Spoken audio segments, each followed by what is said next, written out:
Me presento para todos, les doy la bienvenida a este primer webinar de Holiday online para toda Latinoamérica. Mi nombre es Diego Humberto Gómez, soy el responsable de Marketing y Comunicación del laboratorio.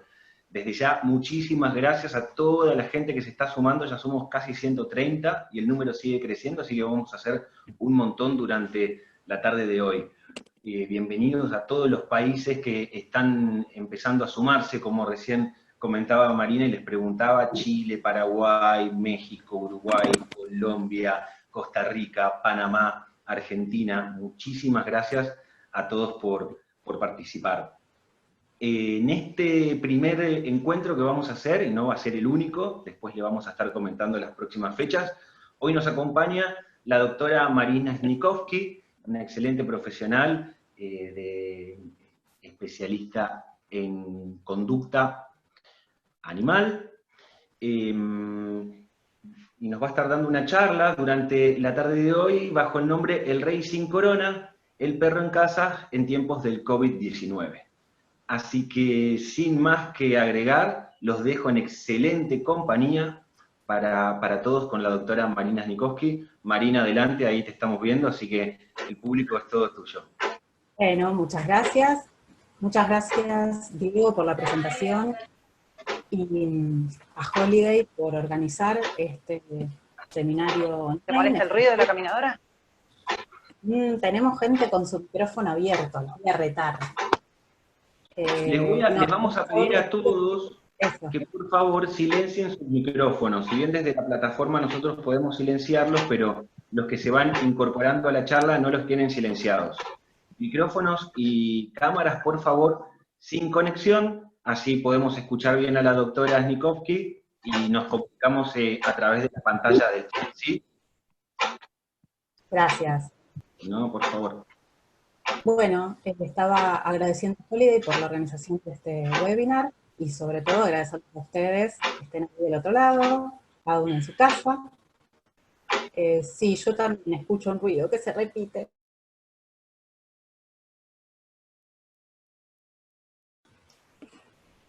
A ver, ahora creo que se apagó ese sonido.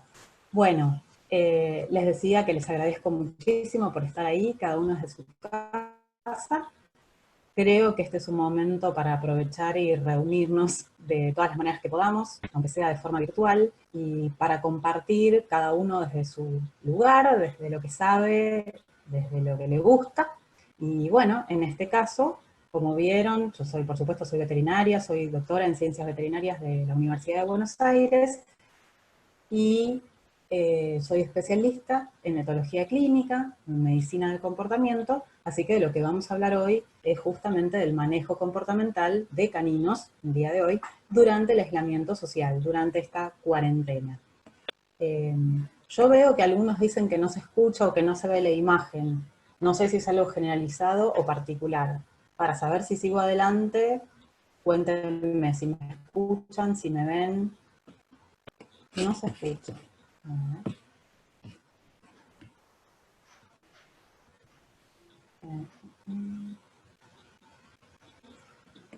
Bueno, tenemos variado, algunos sí que escuchan y otros no. Se ve oscuro. Bueno, vamos a hacer una cosa. Para evitar consumir ancho de banda con la imagen, que ya todos me vieron, voy a apagar un ratito la cámara y nos volvemos a encontrar con cámara abierta al final para las preguntas, de manera tal de no entorpecer la presentación. Entonces, vamos a empezar a hablar de esto que se me ocurrió titular El Rey sin Corona. ¿Qué pasa con este perro que está en casa, con sus dueños que están en casa, en este momento de aislamiento social o de cuarentena según el país? ¿Qué ocurre con este rey de la casa? Creo que en la mayoría de nuestros casos, los propietarios de nuestros pacientes consideran al perro como un miembro más de la familia y en muchos casos como un miembro bastante privilegiado, ¿no? Se escucha mucho esto de es el rey de la casa, tiene todos los privilegios, o más allá del cariño, digamos. ¿Y qué ocurre con este rey de la casa en este momento en el que estamos todos en casa? Por un lado, hay una hiperconvivencia, una situación de todos estamos en casa, todos estamos todo el tiempo, pero por otro lado es un estar, pero no estar, porque muchas veces los propietarios están presentes, de cuerpo, digamos, pero están trabajando, por ejemplo, en alguna forma de teletrabajo o de alguna manera virtual de mantener sus actividades laborales, con lo cual, aunque estén presentes, no pueden necesariamente interactuar con el canino con el que conviven, y esto, bueno, para el perro obviamente no es entendible lo que significa estoy en una videoconferencia y no te puedo acariciar, ¿no? Entonces, si bien estamos todos juntos en casa, puede haber frustración por parte del animal porque no recibe la atención que desea. Y por otro lado, los perros factibles que demanden mucho más atención, ¿no? Que se genere. Incluso puede ocurrir que dado que estamos todos en casa y se cambian las rutinas, haya también un aumento en esos privilegios que se le dan al perro. Por ejemplo, bueno, como en la foto que se lo deje dormir en la cama cuando antes no dormía, o que se suba a los sillones, o que coma en distintos horarios o en distintos lugares de la casa. Esto puede ocurrir a veces por el mero hecho de que cambiaron las rutinas, y que los propietarios que están en su casa todo el día también flexibilicen algunas normas que existían previamente, y esto puede traer también sus consecuencias. Por otro lado, hoy vamos a hablar fundamentalmente de los cambios en la rutina, los cambios en los hábitos, y sobre todo de la falta de paseos. Para los perros que están habituados a salir a pasear, el hecho de no poder hacer un paseo propiamente dicho, que no es lo mismo que salir a la puerta de la casa, con suerte, a la vereda, a la acera, para eliminar, para orinar o defecar, no todas sus necesidades, no tanto las fisiológicas, sino hablar hoy, obviamente. Entonces, nosotros como veterinarios y veterinarias estamos comprometidos en asegurar el bienestar de nuestros pacientes. Y esto también incluye en este momento tan especial poder contribuir y poder enseñarle a los propietarios de nuestros pacientes de qué manera lograr asegurar un correcto bienestar aún en estas circunstancias especiales. Entonces, cuando hablamos de auxiliarnos en considerar qué cosas se tienen que cumplir, digamos, para asegurarle el bienestar a los animales de compañía. Por supuesto, tienen que tener alimento y agua, eso no hay ninguna duda. Puede ocurrir que en este momento de mayor apego, de mayor contacto, los perros reciban más cantidad, mayor volumen de alimento que en ocasiones, digamos, de rutina normal. Entonces, cuidado con esto. Está bien que les den de comer, pero que no les den en exceso, ¿no? Que eso también va en contra del bienestar porque puede generar sobrepeso. Por otro lado, cuando hablamos de bienestar animal en general, hablamos de un animal libre de incomodidad, o sea, que tenga un lugar cómodo donde guarecerse. Esto creería que en esta circunstancia de cuarentena hasta está sobredimensionado, ¿no? Inclusive perros que están accediendo a lugares muy cómodos de la casa que antes tal vez no lo hacían. Como decían antes, la cama, el sillón. Por supuesto, para asegurar el bienestar y que no se enfermen, no tengan heridas, no tengan dolor, que reciban atención veterinaria. Acá, no sé si en todos los países de Latinoamérica es igual, creería que sí. Los y las veterinarios estamos, digamos, exentos de tener que cumplir esta cuarentena a rajatabla y podemos atender a los pacientes, pero por supuesto solamente las urgencias, ¿no? Solamente aquello que no puede esperar, obvio. Ahora, otro de los preceptos de bienestar tiene que ver con que el perro, en este caso, o el animal que fuera, no debe tener miedo excesivo y no debe sufrir distrés, o sea, estrés crónico, estrés patológico. Y lo cierto es que, bueno, como todos los animales, nosotros también, la falta de rutinas o el cambio de la rutina, la falta de actividad física y la falta de estímulos novedosos, estímulos sensoriales, por la disminución o la ausencia de los paseos en la vía pública, pueden incrementar o pueden, digamos, generar una situación de estrés, que es, si se prolonga en el tiempo, se puede convertir en un estrés crónico. Y por otro lado, cuando hablamos de asegurar el bienestar, deberíamos lograr que estos caninos expresen todos sus patrones de comportamiento normales que le corresponden a la especie para asegurar justamente que su comportamiento tiene bienestar, ¿no? Y su estado emocional también incluye bienestar. Ahora bien, dado que no están pudiendo salir a pasear durante esta cuarentena, obviamente hay falta de expresión del patrón exploratorio, hay disminución de los contactos sociales, sobre todo los homoespecíficos, porque en general, bueno, salvo perros que vivan con otros perros en su misma vivienda, en general en esta situación lo que se recomienda es que en las mínimas salidas que se hacen no tenga contacto con otros perros, o sea, que también se guarden las distancias entre animales. Y además, en los perros que son muy sociables y que están habituados a contactos heteroespecíficos con otros humanos o con otras especies animales, durante el paseo también va a estar disminuido o ausente en este momento de cuarentena y por lo tanto no se estarían expresando todos los patrones normales de comportamiento y esto genera falta de bienestar. Y por eso es que vamos a charlar un poquito hoy de qué podemos hacer al respecto.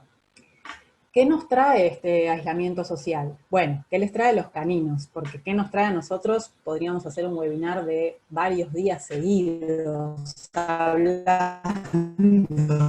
de esto. Vamos a hablar de qué les pasa a los perros.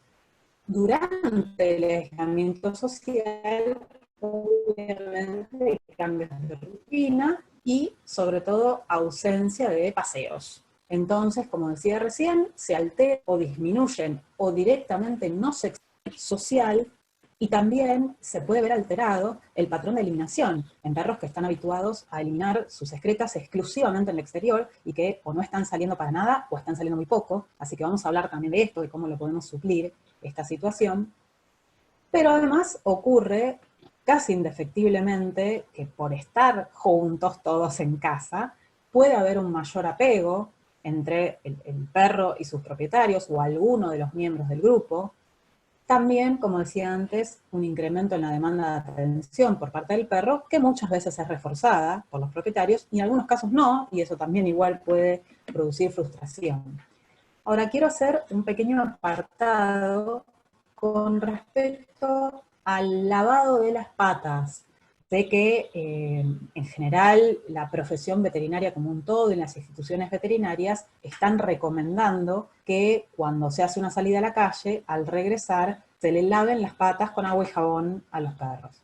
Lo cierto es que esta recomendación desde el punto de vista sanitario y digamos, para prevenir un transporte de partículas virales en las patas, que es algo factible, por supuesto, la recomendación es excelente.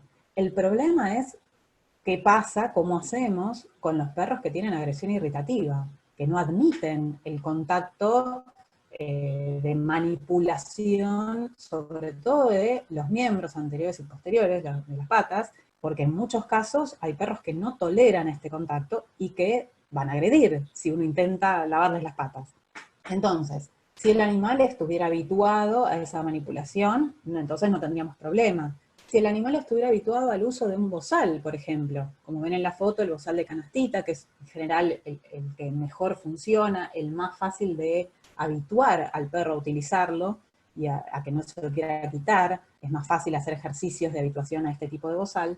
Si el perro ya está habituado a utilizarlo, entonces le deberíamos poner un bozal antes de manipularle las patas.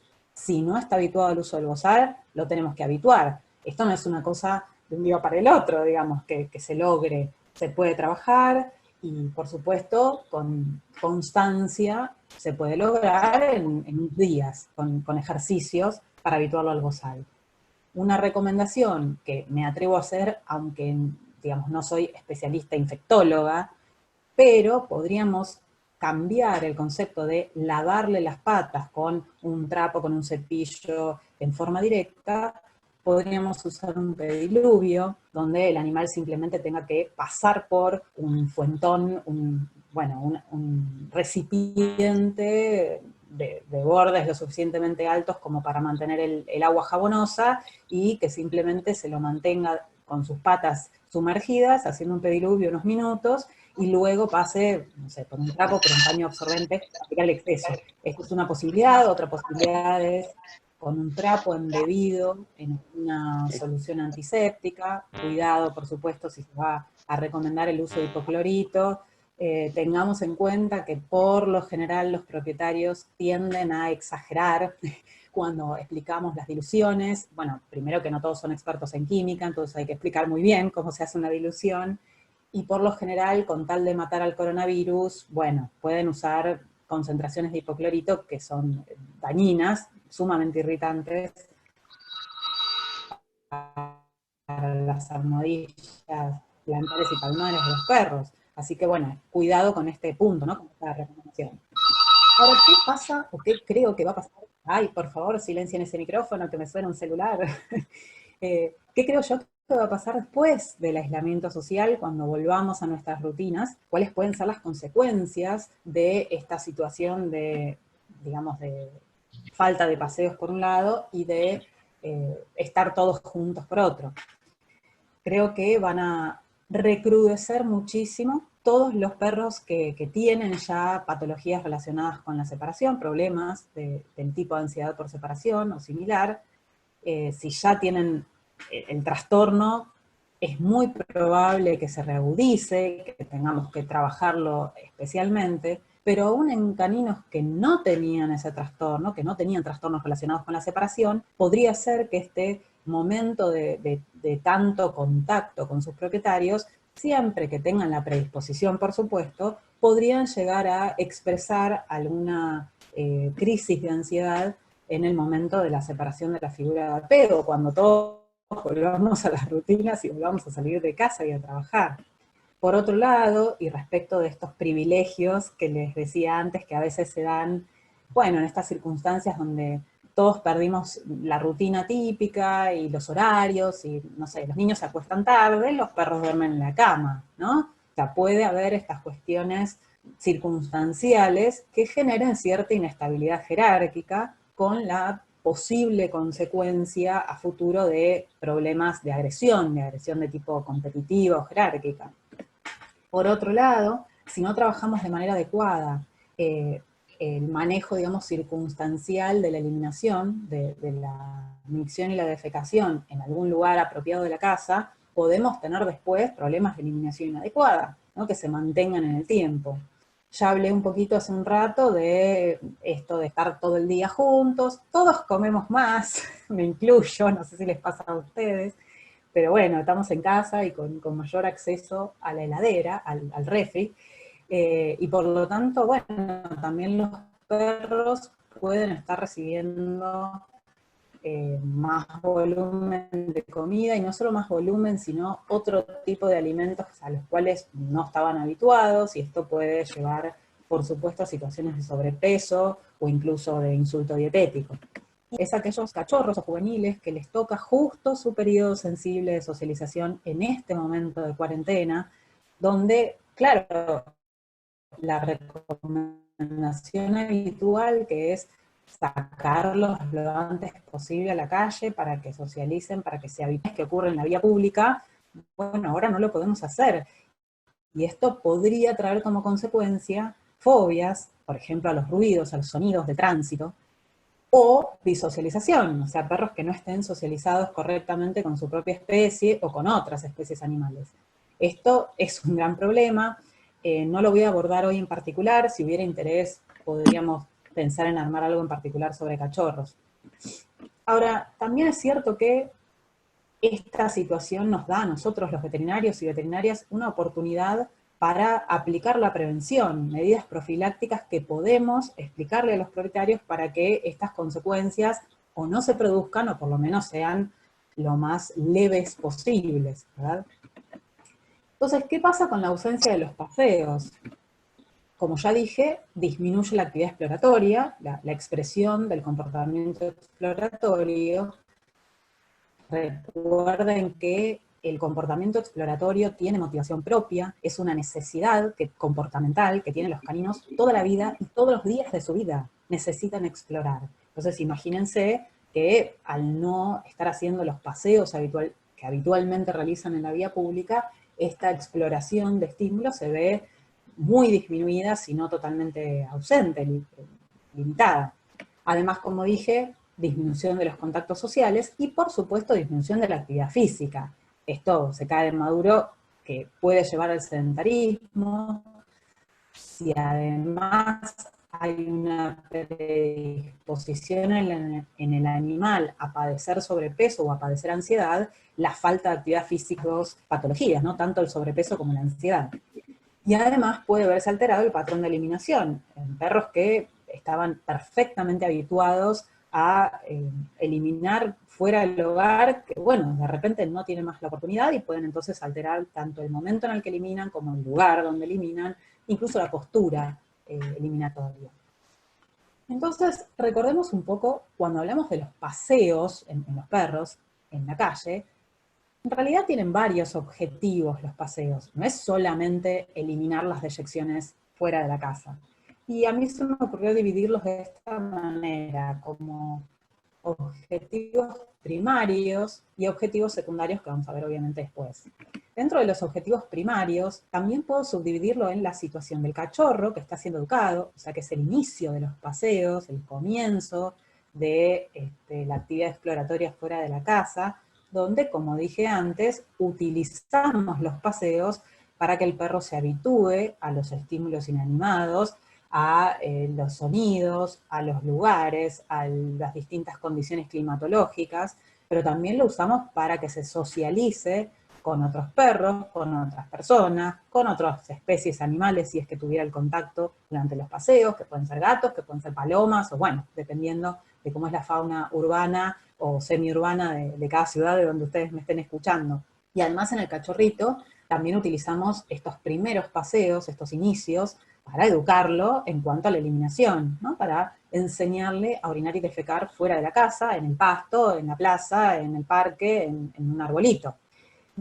Y además utilizamos en general los paseos, sobre todo los iniciales, para enseñarle algunas pautas de obediencia básica, de caminar juntos, de no tironear de la correa, de sentarse en las esquinas antes de cruzar una calle, lo mismo que le enseñamos los autocontroles, también en cuanto a no tironear de la correa, a aceptar el paso, digamos, la cadencia y el ritmo del propietario, y no salir corriendo. Esto en cuanto a los primeros paseos cuando le estamos enseñando al cachorro. Luego ya en un adulto, varias de estos primeros objetivos que mencioné se mantienen. Son paseos que los voy a llamar de mantenimiento, digamos, a lo largo de la vida, donde por algo puse estos 3 signos de admiración en el comportamiento exploratorio. Reitero, la exploración es absolutamente necesaria a lo largo de toda la vida y de manera cotidiana. Por eso, bueno, los perros tienen esta necesidad de buscar estímulos novedosos. Y, no sé, ahí ven como ejemplo en una foto un perro que sea algo ideal o agradable, solamente que tiene que ver con el patrón exploratorio y con el carroñerismo, ¿no? También por ser especie canina. Obviamente dentro de estos paseos del adulto, digamos, o del juvenil o del adulto, también está como objetivo que haga actividad física, y va a depender obviamente del tamaño corporal, de la raza a la cual pertenezca, de la edad, cuánto tiene que pasear. Eso es algo que muchas veces los propietarios nos consultan, y bueno, simplemente hay que hacer un pequeño cálculo en función de todas esas características.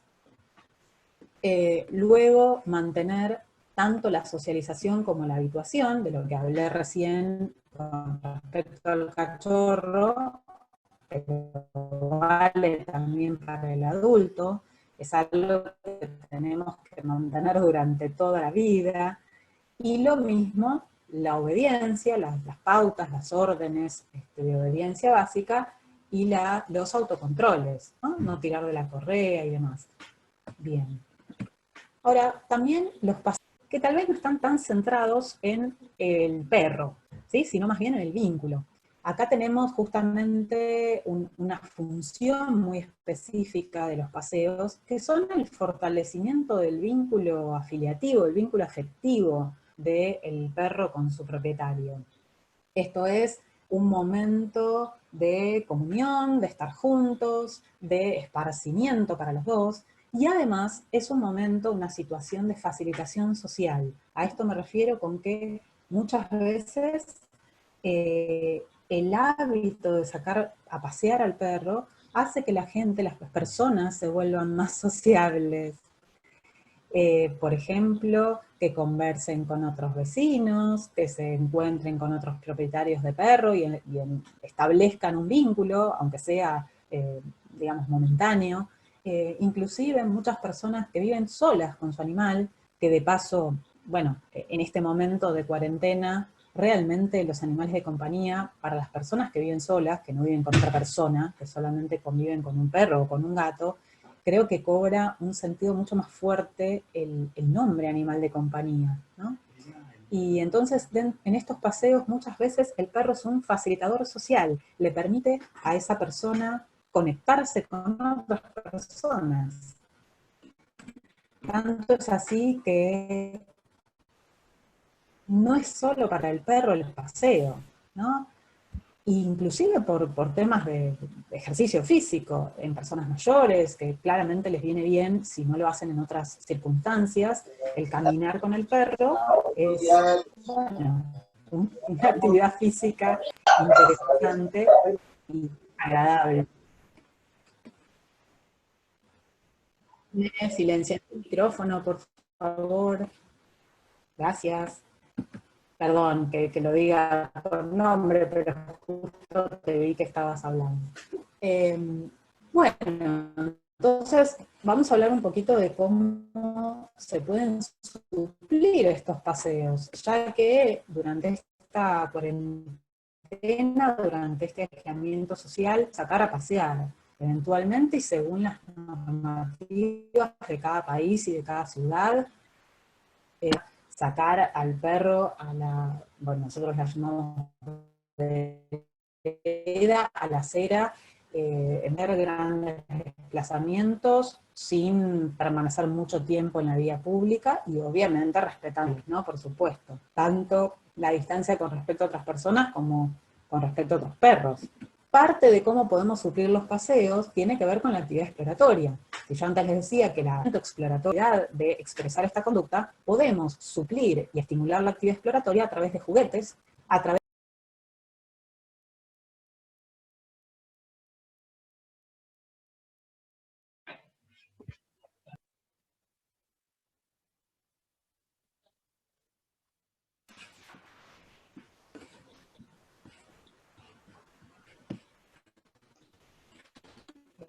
hola, ¿me escuchan? ¿No se pasó?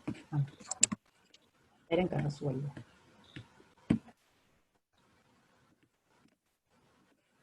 No te escucho.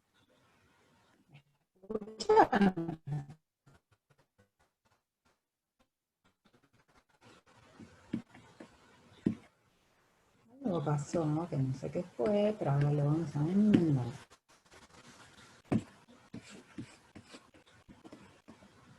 Algo se cortó, pero creería que yo ya estoy de vuelta con ustedes.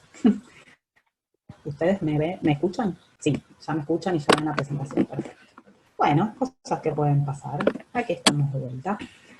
Les estaba hablando de los juegos de búsqueda. Podemos entonces establecer distintas formas de, digamos, fomentar la actividad exploratoria escondiendo juguetes o escondiendo bocados. Ahora vamos a hablar un poquito de esto. También necesitamos suplir de alguna manera la actividad física. Esto es más difícil. Obviamente podría ser un poco más sencillo en una vivienda que tenga un... Pero bueno, en el caso de que no, se complica un poco más, igual lo podemos trabajar a través del juego social, del juego interactivo, ahora lo vamos a charlar.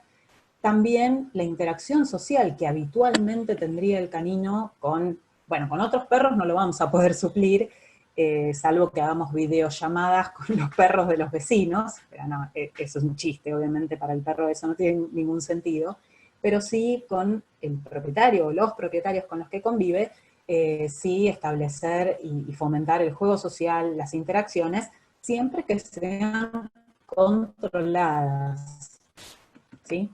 Y por otro lado vamos a hablar de la situación de generar una zona circunstancial dentro de la vivienda para la eliminación de excretas. Entonces, si queremos estimular la conducta exploratoria, lo más importante a tener en cuenta es que para explorar o para tener motivación por explorar, se requiere novedad. Entonces, no estamos en un momento propicio para salir a comprar juguetes. Bueno, es complicado que uno le diga al propietario tenés que comprar juguetes nuevos, pero sí podemos fabricar algunos juguetes, muchos con material reciclable, desecho, y lo más importante para generar novedad es rotar los juguetes. Es decir, si el perro tiene, no sé, 5 o 6 juguetes, no importa si son juguetes comerciales o si es una botella de refresco de plástico, abollada, con la que puede mordisquearla y tirarla por el aire. Lo importante es que esos 5 o 6 juguetes no los tenga todos a disposición al mismo tiempo, sino que estén guardados y que cada día o en cada horario se le brinde alguno diferente, ¿sí? Todos los juguetes guardados y, por ejemplo, una vez por día se le va cambiando por un juguete distinto. A eso me refiero con rotar los juguetes para generar novedad. Por otro lado, les comentaba recién que podemos hacer juegos de búsqueda, donde podemos esconder lo que en general genera más motivación, son los bocaditos de alimento, ¿no? De alimento apetitoso, escondidos en varios lugares de la casa. Y también podemos hacer juegos de olfato, que no necesariamente son con alimento, pueden ser con cualquier sustancia aromática que al perro lo oler. Y esto a veces podemos usar desde hierbas aromáticas, siempre que por supuesto no sean tóxicas, hasta, y no se rían, medias o calcetines usados, que a los perros les gusta bastante oler, y se los podemos esconder siempre que sean caninos que no rompan la tela o la ropa interior, por supuesto, y siempre que no la coman, ¿verdad? Que no tengan pica. Estoy hablando de caninos conductualmente normales. Entonces, en ese caso podemos armarle juegos de olfato, una especie de búsqueda del tesoro por la casa, escondiendo detrás de algún mueble, o abajo de algún mueble, detrás de una cortina, o detrás de un almohadón, como se les ocurra. A ver, justo acá Rodrigo me dice, sería una lista de opciones para que no todos sean embutidos o croquetas. Bueno, lo cierto es que, además de todas las alternativas que tenemos de, digamos, de alimento balanceado y de premios y bocados comerciales, podemos usar zanahoria, manzana, trocitos de queso. Es decir, eso, ahí como dice Dani M, manzana, por ejemplo. Bueno, la verdad es que no es necesario que sea algo hipercalórico o con mucho contenido lipídico para que sea agradable y para que sea interesante para el perro. Es más, diría yo que tiene mucho más valencia, algo novedoso para este canino, es decir, si siempre come alimento balanceado, y probablemente no le interese tanto ir a buscar sus propias croquetas de alimento balanceado, pero tal vez sí pedacitos de zanahoria, que es algo nuevo, si no está habituado a comerlo, ¿no? O de manzana o de la fruta que se les ocurra. Y tampoco estaríamos alterando su dieta, ¿no? Estamos hablando de todos elementos naturales que no le van a producir sobrepeso ni ninguna alteración, que además son poco alergénicos, entonces podemos utilizarlos. Bien. Por otro lado, vamos a trabajar enriqueciendo el ambiente del animal. Cuando hablamos de enriquecimiento, no es solamente de enriquecimiento ambiental, que es una forma de enriquecimiento, sino también de enriquecimiento social, del juego interactivo con el propietario, es decir, de momentos de interacción pautada, programada, deliberada, ¿sí? Y además controlada por el propietario. También enriquecimiento ambiental. Cuando hablamos de enriquecimiento ambiental en caninos, lo ideal sería que tengan estímulos ambientales de tipo novedoso, y eso justamente lo logramos en general en los paseos. Entonces, en este caso, lo que se podría hacer es, aún dentro de la vivienda, llevar, entre comillas, a pasear al perro, digamos, a zonas de la vivienda en donde no es habitual que el perro ingrese. Por ejemplo, el cuarto de baño, o, no sé, si hay un lavadero, un cuarto de servicio, la habitación de los propietarios si habitualmente no ingresa. Pero no digo ponerle un almohadón para que duerma ahí si no es lo habitual y no es lo deseable para ese caso, pero sí podría ser llevarlo a pasear, llevarle un juguete, hacerlo jugar en un lugar diferente de la vivienda.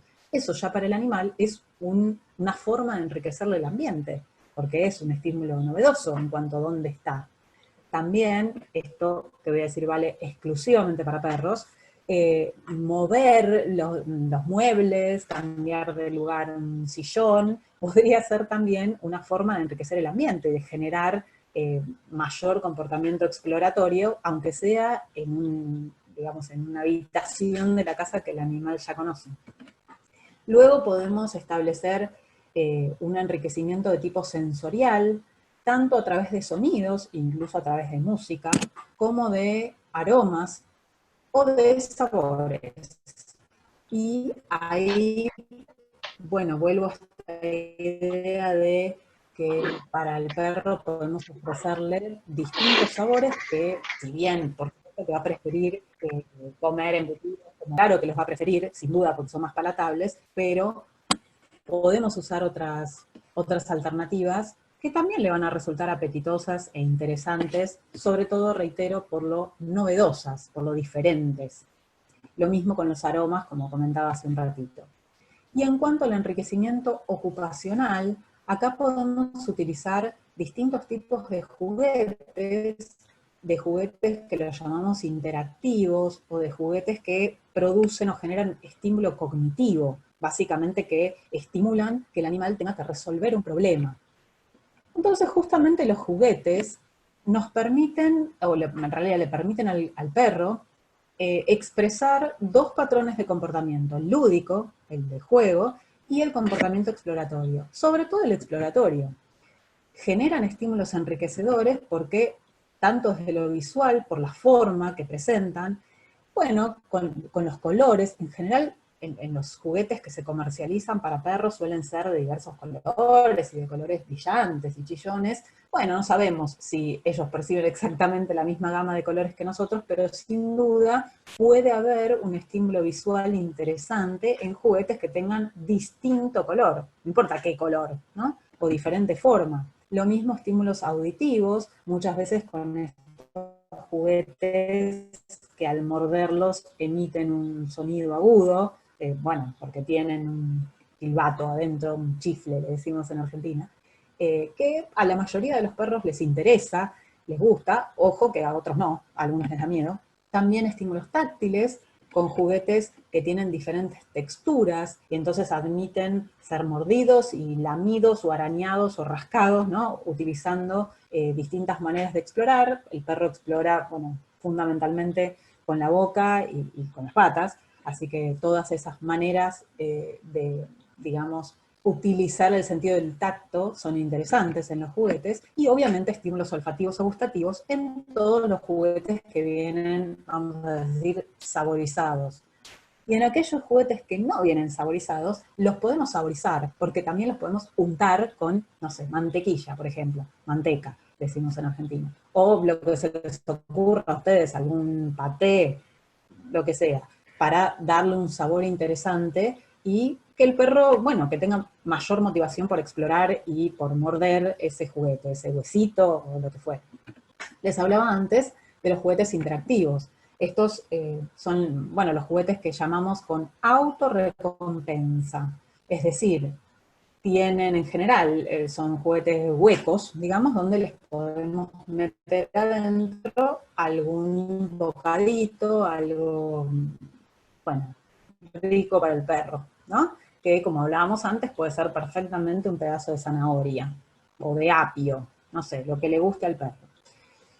o lo que tengamos en casa. También tengamos en cuenta que tampoco podemos salir a comprar cualquier cosa, ¿no? Entonces, un poco lo que haya en casa, siempre que no sea tóxico, por supuesto, ni alergénico, lo podemos probar a ver si le interesa al perro para sacarlo de dentro del juguete. Este tipo de juguetes, que ahí puse algunas fotos, pero hay 1.000 millones de opciones, generan un enriquecimiento de tipo ocupacional, porque el perro está ocupado durante cierta cantidad de tiempo en intentar sacar de adentro del juguete ese alimento apetitoso. Pero además también le provee un enriquecimiento nutricional si lo que ponemos adentro es palatable, es agradable al sentido del gusto, ¿no? Por supuesto, yo puse acá algunas fotos de juguetes comerciales. Esto se puede perfectamente suplir con materiales reciclables. Antes yo les daba el ejemplo de usar una botella de gaseosa, de refresco, sin la tapita, donde le podemos meter adentro bastoncitos de zanahoria o de queso y dársela al perro para que tenga que arrojarla, girarla, morderla, patearla, tanto salga algún pedacito del alimento que está dentro y se lo pueda comer. Por eso lo llamamos con autorrecompensa, ¿no? El propio juguete tiene el reforzamiento positivo alimenticio adentro. Y después tenemos juguetes de tipo desafío cognitivo, mucho más complejos, más del estilo de como si fueran puzzles, digamos, donde el perro tiene que mover piezas para encontrar los bocaditos que se esconden adentro del juguete. Esto también lo podemos suplir de manera casera, podemos usar una caja en la tapa hacerle agujeros para que el perro tenga que meter el hocico o las patas. Podemos usar, por ejemplo, los moldes para hacer muffins, magdalenas, no sé cómo lo llaman en cada lugar, cupcakes. Si tienen alguno de esos en casa, los propietarios de su mascota, ahí pueden poner en cada uno de los huequitos, hoyitos donde se hacen los muffins, poner algunas croquetas o poner un pedacito de manzana o lo que fuera, y tapar todos esos hoyitos con pelotas, por ejemplo, o con pelotas hechas de papel de diario, de periódico, ¿no? Para que el perro tenga que ir sacando lo que está arriba y hasta encontrar en qué hoyito se encuentra el premio, digamos. O sea, como verán, es cuestión también de ponerse creativo y usar la imaginación, y también en Internet está lleno de recursos de cómo hacer este tipo de juguetes. O sea, ni siquiera hace falta que ustedes les den las herramientas al propietario, basta decirles la idea y que ellos busquen luego cómo llevarlo a cabo. Luego, habíamos hablado de que los paseos también son fundamentales para la actividad física, y lamentablemente eso es de lo más difícil de lograr adentro de una casa. Una de las maneras es intentar estimular la expresión del comportamiento lúdico. El comportamiento lúdico también tiene motivación propia, también es una necesidad que acompaña al perro a lo largo de toda la vida, si bien por supuesto es mucho más, se expresa mucho más en los cachorros y en los juveniles, pero el adulto también tiene la necesidad de jugar. Entonces nosotros podemos también intentar estimular la actividad lúdica buscando de alguna manera suplir esa actividad física y las interacciones sociales, que reitero, es de lo más difícil de suplir porque necesitamos bastante espacio, sobre todo si el perro tiene talla grande. Pero podemos utilizar el juego social interactivo, es decir, el que se hace con el propietario, no es un juguete que uno le da para que el perro juegue solo, sino una, digamos, propuesta, invitación al juego por parte del dueño en sesiones, teniendo en cuenta en qué momento del día conviene y qué duración, ahora lo vamos a charlar. Hay distintos tipos de juego y también hay distintos modos de jugar. Ahora vamos a hablar de que el modo apropiado, digamos, desde el punto de vista comportamental, es aquel que propicie los autocontroles, ¿sí? No permitir el descontrol, digamos, cuando estamos jugando. Entonces, hablando de tipos de juego, el juego puede ser de tipo solitario, que en general es el que se produce primero en los cachorros con la cola, sin ser persecución de la cola, ¿sí? Cuidado. El juego instrumental, que tiene que ver con el reconocimiento del entorno, y entonces ese sí es jugar con objetos, que, bueno, esto podría ser con juguetes, con elementos del entorno. Y el juego social, que tiene que ver en el perro, cuando inicia el juego social en el cachorro, con el reconocimiento de los miembros del grupo, con el establecimiento de relaciones sociales, de relaciones de tipo afiliativas, y también con reconocer las formas de comunicación que tienen los caninos, el idioma canino, las maneras, el establecimiento de la jerarquía, ¿verdad? Y esto también ocurre con respecto al grupo social humano. Y también favorece la cohesión social, fortalece los vínculos afectivos, por eso es tan importante propiciar el juego social con los tutores, con los propietarios. Ahora, ¿de qué manera vamos a jugar? O vamos a proponerle a los dueños que jueguen con sus perros. Fundamentalmente estableciendo una rutina de juego. Incluso podemos proponer que dentro de la agenda del día, si tienen teletrabajo de tal a tal hora, y en tal horario tienen una conferencia, y en tal horario van a hacer el corte del almuerzo, lo que fuera, incorporar en esa rutina varias sesiones de juego con el perro. Varias, porque siempre es mejor proponer, digamos, que se juegue, digamos, en alta frecuencia, pero de baja duración cada sesión. O sea, muchas veces por día, pero breves. Porque es raro que un perro pueda mantener la atención en el juego durante, no sé, 40 minutos. En general, las sesiones son más breves. ¿Qué haces? ¿Qué pasó? No hay problema.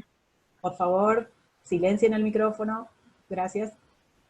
Entonces decía, lo ideal sería varias sesiones de juego por día de pequeña duración, ¿sí? ¿En qué momento del día? Bueno, buscaremos los momentos, no solamente en los que el dueño pueda, por supuesto, según sus propias actividades del día, pero además en los momentos en que el perro esté más activo, porque también tenemos que acompañar su ciclo de sueño-vigilia. No tiene sentido que estimulemos el juego en un momento en que el perro está durmiendo o descansando. Y también, por supuesto, va a tener que ver con las características individuales de ese canino en particular, tanto respecto a su edad, a la raza o al tamaño, y sobre todo con respecto a su temperamento. Hay perros que son capaces de jugar horas y horas seguidas, y otros perros que juegan 5 minutos y se cansan o se distraen. No necesariamente hay un agotamiento físico, lo puede haber tal vez en un perro de talla grande o en un perro de edad avanzada, ni hablar si tiene alguna patología, ¿no?, concomitante.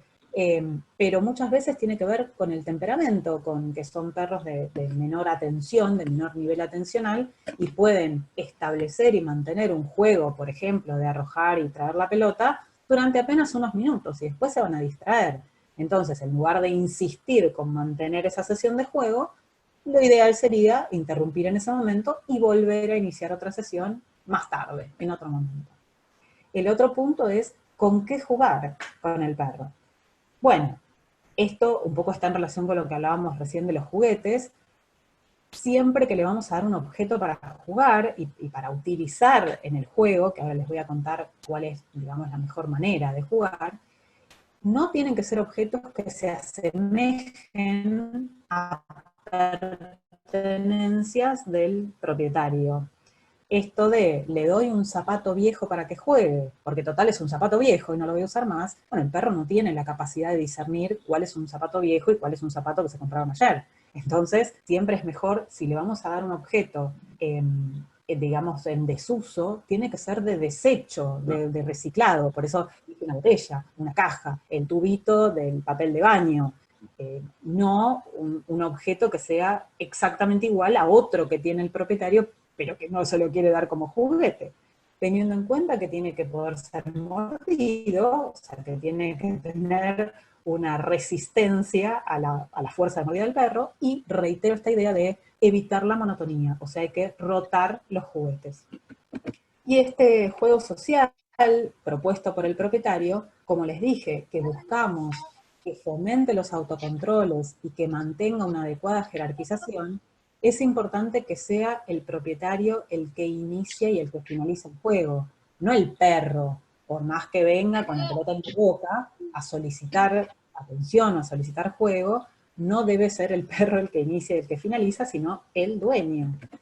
Por otro lado, vamos a usar una secuencia, digamos, que es la óptima, y que tiene que ver también con estimular la obediencia, que es arrojar el juguete a una cierta distancia. Esto, bueno, si lo estamos haciendo en el living, en la sala de estar de la casa, bueno, será la distancia que nos permita el espacio físico, estimular que el animal lo vaya a buscar, llamarlo para que lo traiga. En ese llamado es recomendable que el propietario se agache, que lo llame desde la postura de cuclillas, que es una postura de invitación al juego, porque de otro modo, tal vez si está de pie, el perro le puede dar miedo y puede no acudir por temor.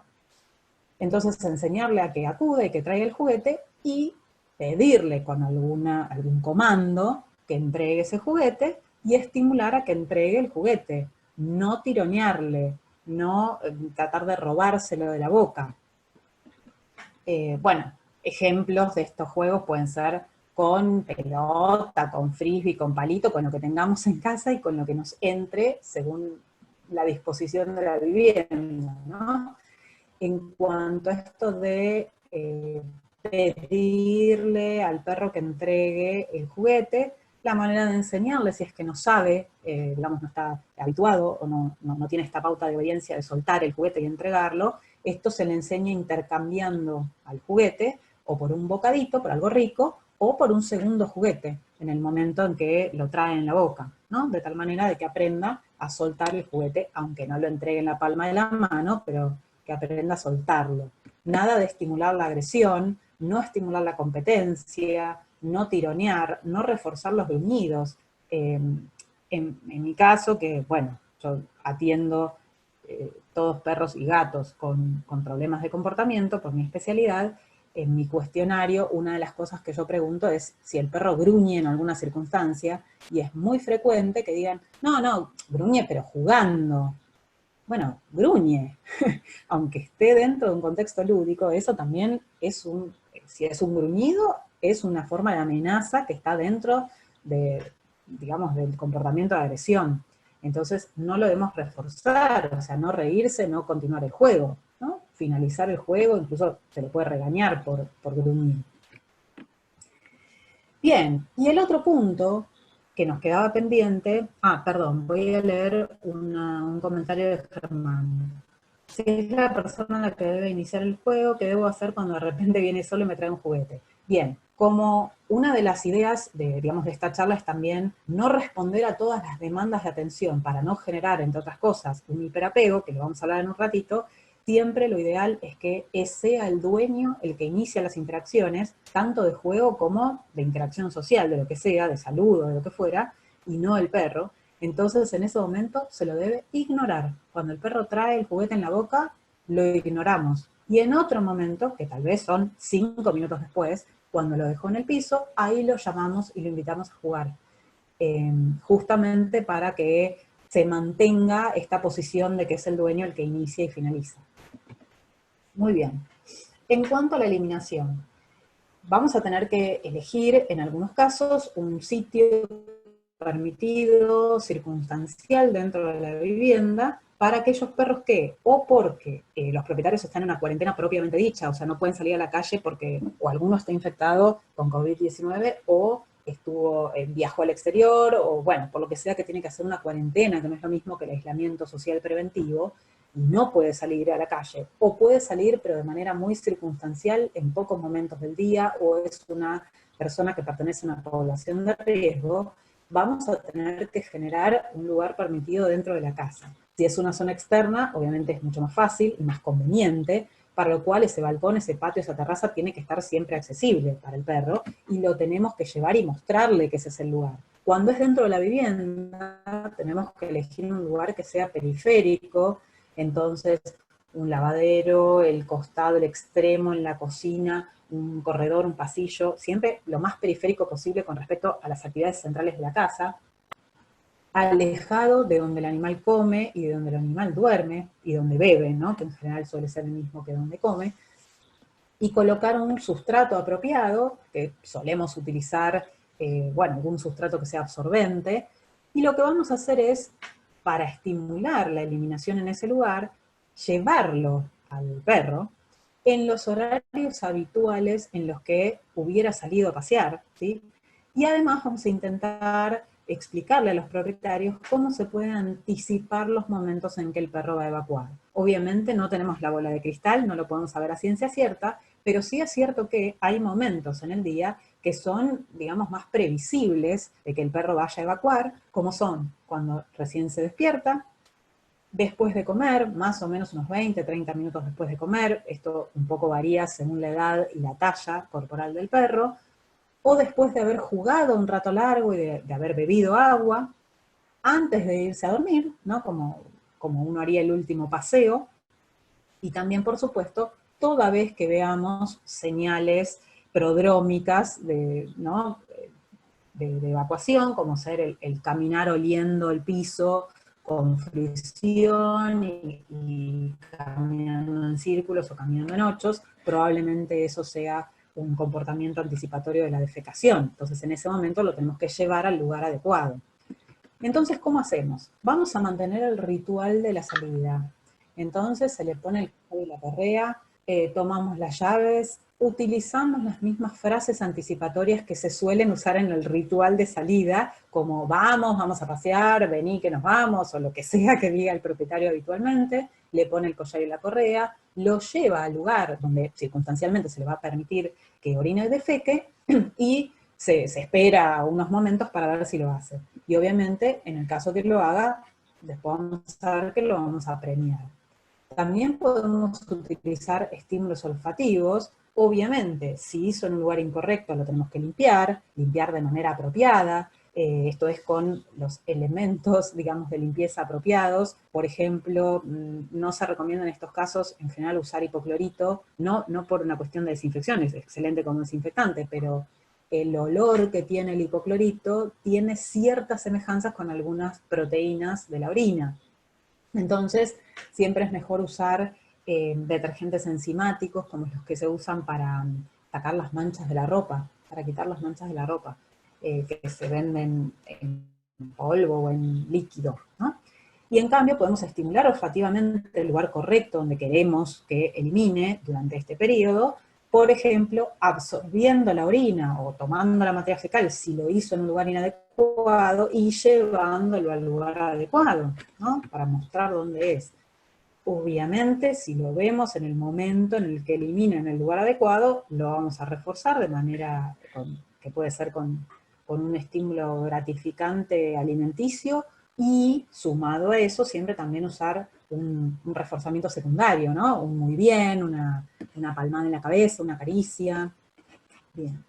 Y en cambio, si vemos al perro eliminando en un lugar inadecuado, que no corresponde, entonces lo vamos a inhibir. Esa inhibición es a nivel postural y gestual y verbal, obviamente sin castigo físico, pero sí regañarlo diciéndole que no, solamente si lo encontramos en el momento en que está haciendo fuera de lugar. Si no, recuerden, bueno, estoy segura de que ustedes esto lo saben, pero por las dudas, coméntenselo a los propietarios, porque esto es un mito que sigue dando vueltas, no sé si en todos los países de Latinoamérica, esto de si encontraron orina o materia fecal fuera de lugar, lo llevan al perro y le restriegan el hocico contra el piso. Eso no tiene absolutamente ningún fundamento, no sirve, es desagradable, o sea que no sirve.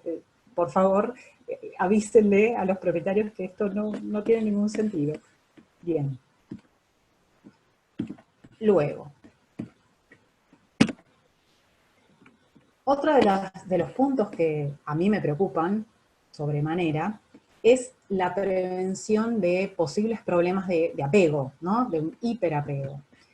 ¿Qué ocurre? Y estamos en contacto permanente con los caninos en nuestra casa, como decía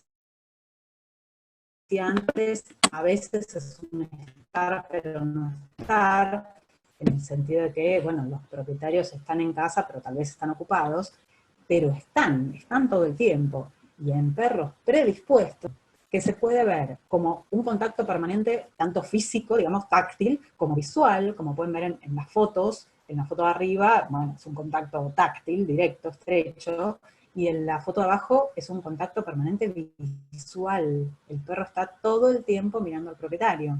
Y en la otra foto, que está un poquito más a la izquierda, vemos una situación de persecución, lo que llamamos el perro velcro, el que no se despega para nada del propietario y que lo persigue a todos lados donde va. Cada vez que se levanta de la mesa de trabajo, del sillón, de la silla, lo persigue. Una de las preguntas claves para detectar si hay hiperapego es preguntar qué pasa cuando el propietario va al baño, va al cuarto de baño, si el perro lo persigue. Y es muy común que así sea, y sobre todo para personas que viven solas con el perro. Muchas veces le dejan la puerta abierta del cuarto de baño, porque total es un perro. Y entonces se está fomentando también esta situación de gran apego. Además, se produce una alta demanda de atención en este tipo de perros, sobre todo cuando el dueño está presente todo el tiempo, y muchas veces esta demanda de atención está siendo reforzada. Es decir, el perro pide atención y el dueño se la brinda. Entonces, bueno, por supuesto esto también va a traer problemas si estamos todo el tiempo reforzando la demanda de atención del perro. Esto entonces también lo tenemos que explicar, teniendo en cuenta que muchas veces este apego excesivo es recíproco, o sea, del perro al propietario y del propietario al perro. Entonces, también cuidado cuando se lo explicamos a los propietarios, bueno, para no herir susceptibilidades, pero explicando que no es sano una situación de hiperapego. Es perfectamente sano un apego sano. Entonces, ¿cómo podemos prevenir, entre otras cosas, los problemas relacionados con la separación de la figura de apego para cuando volvamos, ojalá sea pronto, ojalá toda esta situación mundial se pase pronto de pandemia y por lo tanto podamos volver a las rutinas normales? Bueno, ¿qué va a pasar? Estos perros que estuvieron pegados todo el tiempo con sus propietarios y ahora se vuelven a quedar solos por las rutinas laborales típicas, puede traer problemas relacionados con la separación de la figura de apego. Y esto puede traer crisis de ansiedad justamente en ausencia de la figura de apego, que en algunos casos se manifiestan con destructividad de objetos, de mobiliario, en otros casos con eliminación inadecuada de orina o de materia fecal, de manera dispersa por la vivienda, cerca de los objetos que son del propietario, de mucho contacto, son muy cotidianos, como puede ser el celular o los anteojos, gafas. Y también puede expresar vocalización excesiva, ¿no? Ladridos, aullidos, gemidos, en ausencia de la figura de apego, y hay perros que expresan todos estos problemas, estos signos problemáticos de conducta, ¿no? Tanto destructividad como eliminación inadecuada y vocalización excesiva. Entonces, la forma de prevenirlo es hacer un correcto desapego. Esto en realidad debería haber ocurrido en la etapa juvenil, cercano a la pubertad, pero aún con el perro adulto podemos trabajar este desapego. A ver, acá me dicen que queda en la pantalla parte de las imágenes de la diapositiva anterior. Es raro, no sé, yo no veo eso. Bueno, igual sigo con el audio. Les decía, si bien el desapego que normalmente hubiera hecho la madre con los perritos cuando van llegando a la pubertad, debería haber ocurrido en la pubertad también con los propietarios, muchas veces en los perros adultos que pasan esta situación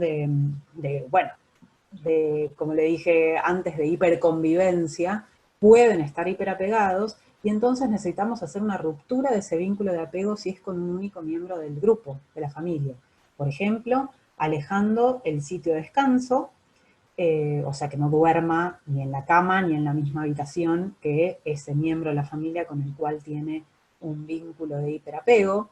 Retirar, si hubiera, objetos transicionales o de apego, estos perros que duermen con alguna ropa indumentaria del propietario, quitarle esos objetos, y, como decía antes, no reforzar las demandas de atención. O sea, tiene que ser el propietario el que inicia las interacciones cuando el perro no lo está solicitando. No solo para el juego, para cualquier interacción social.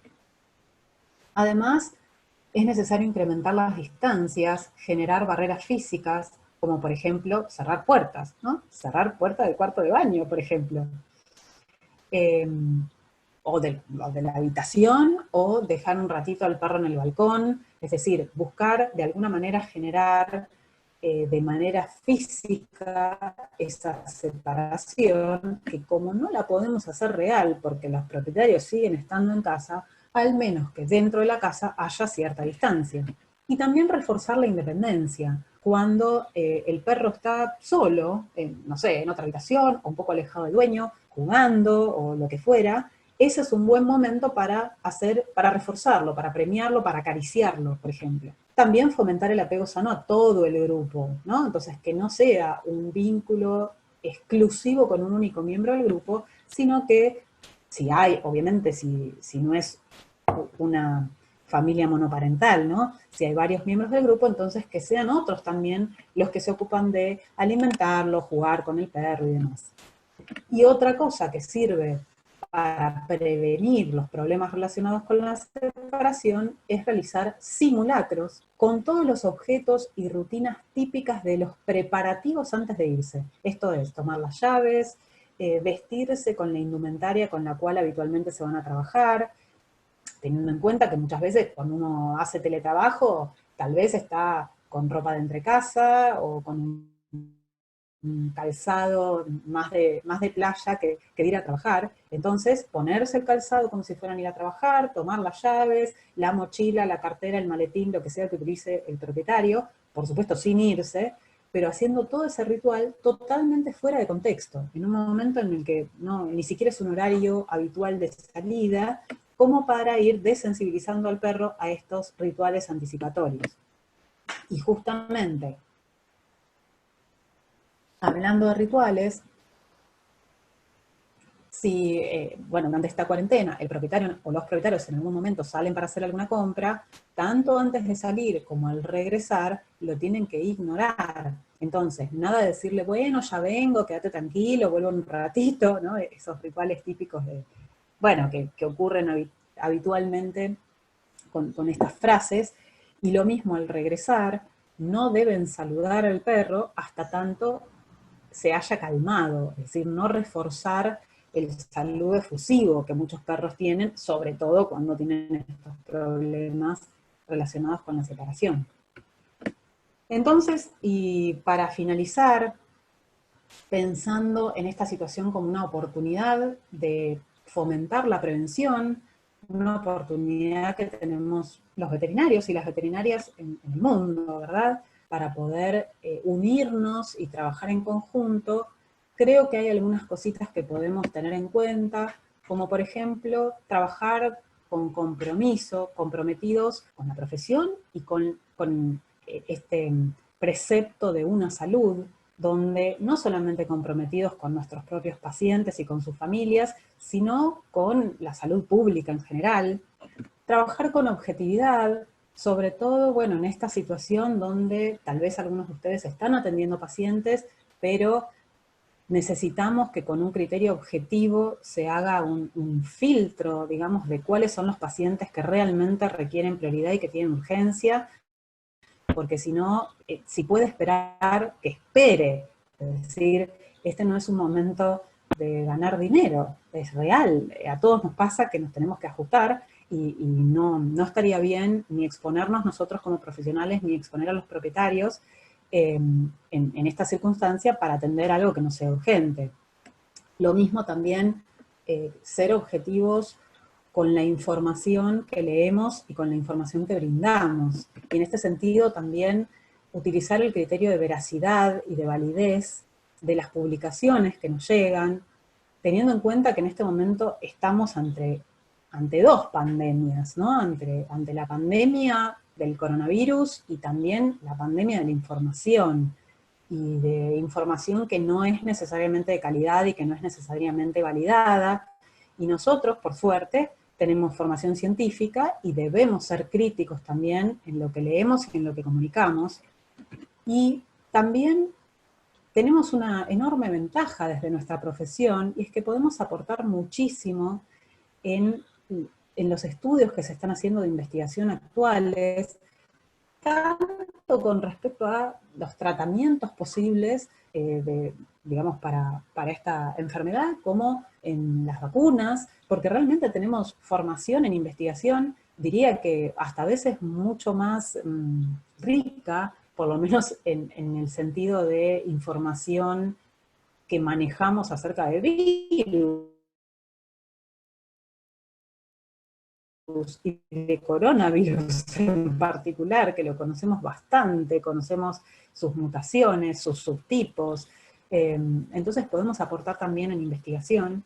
Y por último, con compromiso y dando exclusivamente información proveniente de investigación con validez y con rigor científico, difundir esta información de manera responsable y entonces tomar a este COVID también como una oportunidad que tenemos los veterinarios de mostrarnos ante la sociedad como agentes de salud que somos.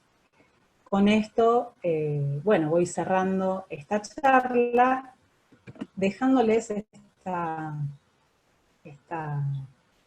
historieta que probablemente ya conocen, ya les llegó.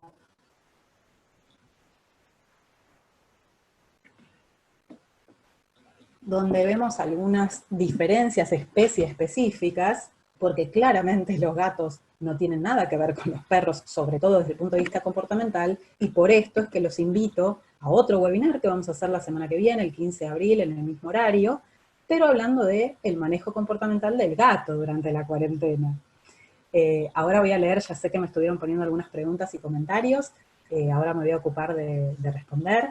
Quería agradecerles muchísimo por su atención y agradecer a Holiday por esta oportunidad de encuentro.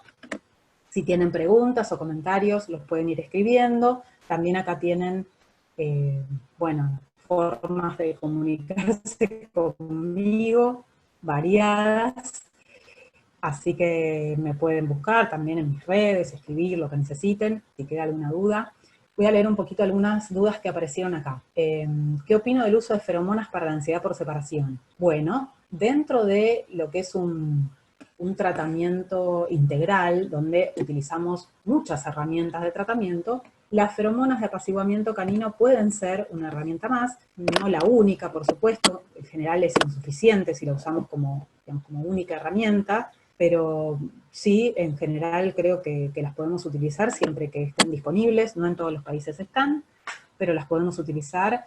Lo más importante es hacer un buen diagnóstico y dentro del protocolo terapéutico, en general necesitamos utilizar psicofármacos para los casos de ansiedad por separación, una fuerte terapia de modificación de conducta y podemos usar también como coadyuvantes a las feromonas. A ver, me preguntaban acá, tengo un paciente bulldog que tiene hiperapego y cuando la dueña tiene una pareja entra en depresión. Bueno, acá tiene un poco que ver con esto que decía de cuando hay un hiperapego con un único miembro del grupo, que el perro, bueno, no tolera, en este caso, ser desplazado cuando hay otro miembro del grupo presente. Entonces se necesita hacer un desapego con respecto a la propietaria, por supuesto. Si es una depresión literal, es decir, si tiene diagnóstico de depresión, por supuesto hay que tratar esa depresión. Pero tal vez Patti, tal vez lo estás diciendo de una manera más figurada, ¿no? No estoy segura de si realmente tenga digamos, un cuadro depresivo. Es raro ver cuadros depresivos, en general son depresiones reaccionales, pero bueno, es posible, por supuesto. Y en ese caso también podría llegar a necesitar psicofármacos para su tratamiento. Acá tenemos. Voy a poner el video, así me ven un poquito.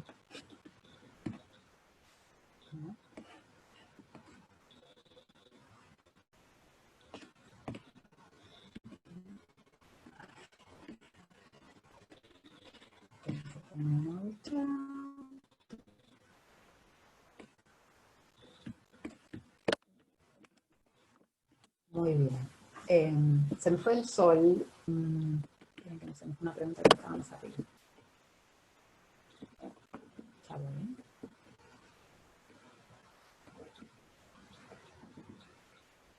Suplementos multivitamínicos, como apoyo para fortalecer el sistema inmunológico y evitar enfermedades.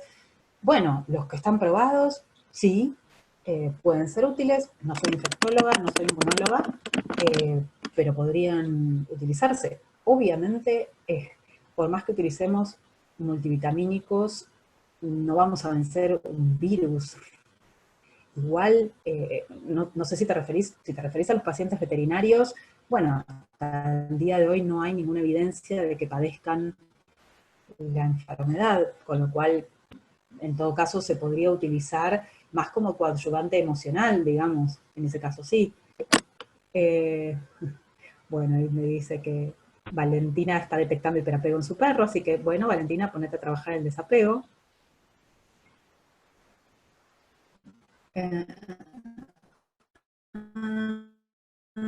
¿Qué tipo de desinfectante? ¿Roja? ¿Sos veterinaria o veterinario? Los veterinarios sabemos qué tipo de desinfectante. ¿Qué opino del uso de terapias como aromaterapia y acupuntura? Yo no utilizo terapias alternativas por mi propia, digamos, formación. Tengo una formación sumamente cientificista y trabajo bajo otro paradigma, lo cual no significa que las contraindique, simplemente no las utilizo, así que no tengo experiencia. Con respecto a aromaterapia, solamente alguito que he leído que me ha parecido serio con respecto a la lavanda y su efecto ansiolítico suave, creo que puede ser útil como coadyuvante.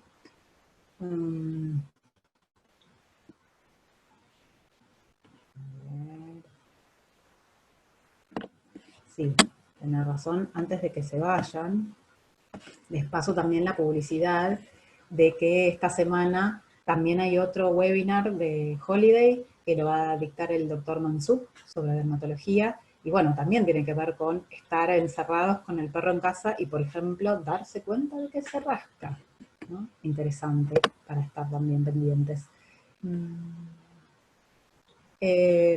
Entiendo que la grabación de esta charla se va a poder acceder, así que si no la pudieron escuchar, la van a poder ver.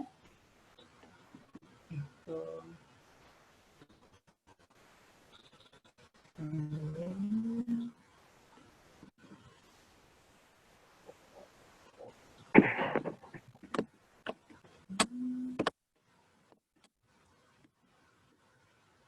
Lo cual me entristece un poco, porque yo quería que hablemos de comportamiento.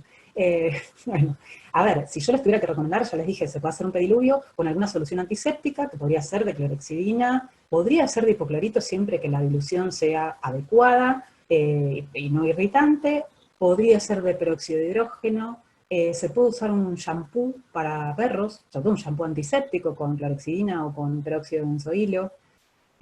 Pero lo mejor es el agua y el jabón, igual que para las manos. Así que con una solución de agua jabonosa o con jabón líquido tal vez es más fácil, debería ser suficiente.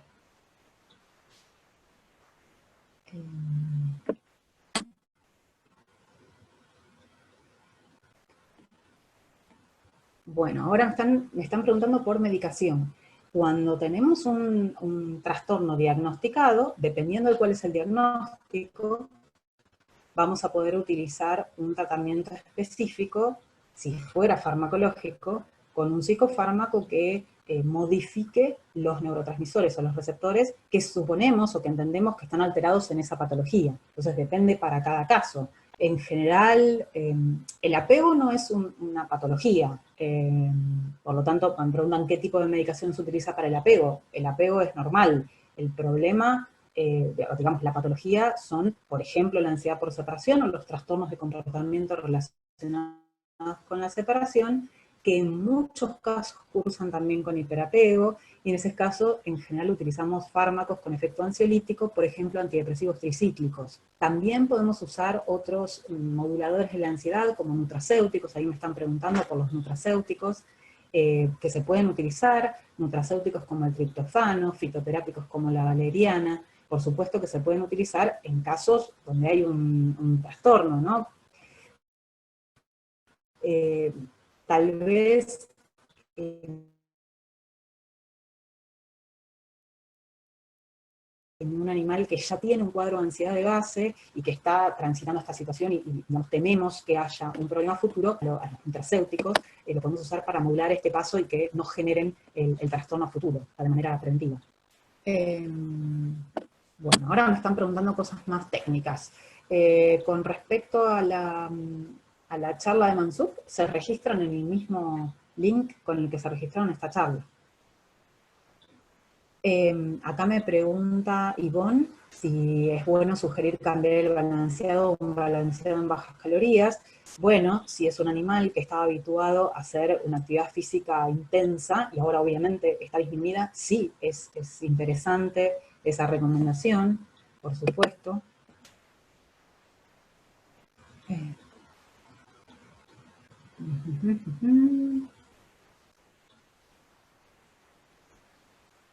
Bueno, varios preguntan si queda grabado, les agradezco mucho por todas las cosas lindas que me dicen.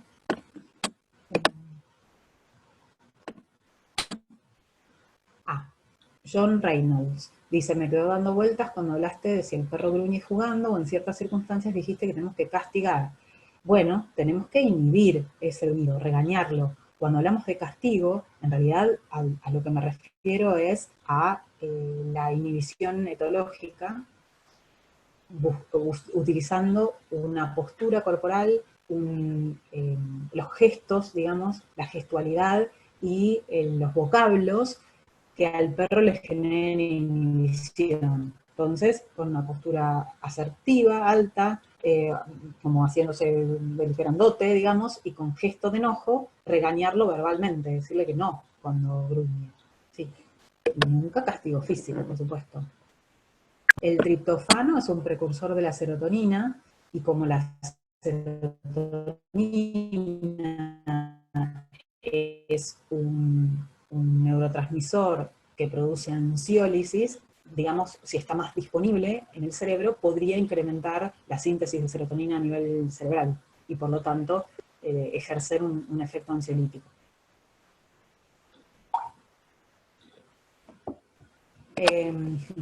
Me preguntan si adquirir otro perro ayuda al manejo de la ansiedad.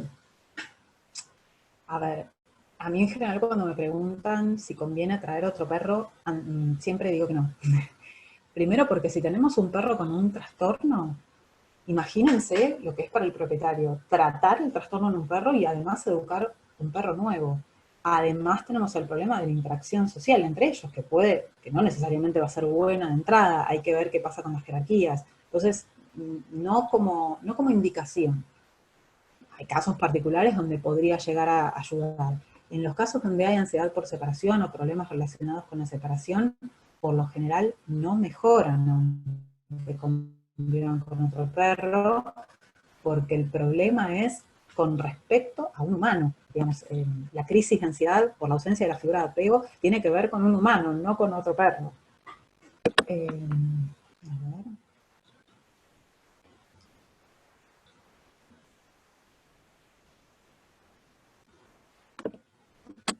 Bueno, ahí me comenta Carla que ha tenido un paciente con vómitos debido a que sus propietarios están tiempo completo en casa y está sumamente estresado. Bueno, a ver, acá Carla dice, traté la gastritis aguda y está utilizando feromonas de apaciguamiento canino. Es cierto que hay ciertas patologías gastrointestinales que tienen un componente emocional importante, pero por supuesto, primero hay que haber descartado que esa gastritis no tenga una causa netamente física. Descartada la causa o encontrada la causa, y si aún con el tratamiento se mantiene la gastritis en el tiempo, entonces probablemente necesitemos hacer también un trabajo sobre el aspecto emocional en este animal, a ver cuál es el problema de base. Santiago González Larrita. Hola, Santiago. Bueno, vos me preguntás por la clomipramina en Argentina. No, acá en Argentina se consigue 75 y de 25 miligramos, pero siempre se puede mandar a preparar como preparación magistral. Si necesitas en una concentración más pequeña, o para un gato, la puedes mandar a preparar en gotas.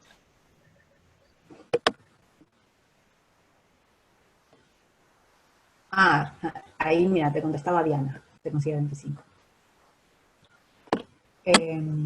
Con respecto a ansiedad por separación en un perro epiléptico, si tiene epilepsia idiopática y está tratado y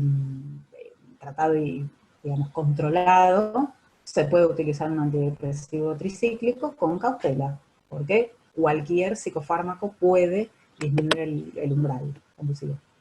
Eh,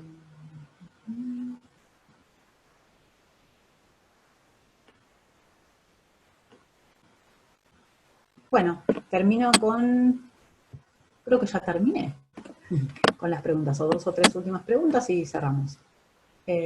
¿Cómo manejo el juego cuando son varios perros? Se puede jugar en grupo, por supuesto. O bien, si hay competencia entre ellos, entonces los vamos a separar y jugar en distintos momentos. Y si no compiten y pueden compartir juguetes, en general jugamos con varias pelotas o con varios palitos, pero sí, pueden jugar en grupo mejor si conviven varios perros. Bueno, les agradezco muchísimo por su atención y bueno, ojalá les haya gustado y ojalá les haya servido.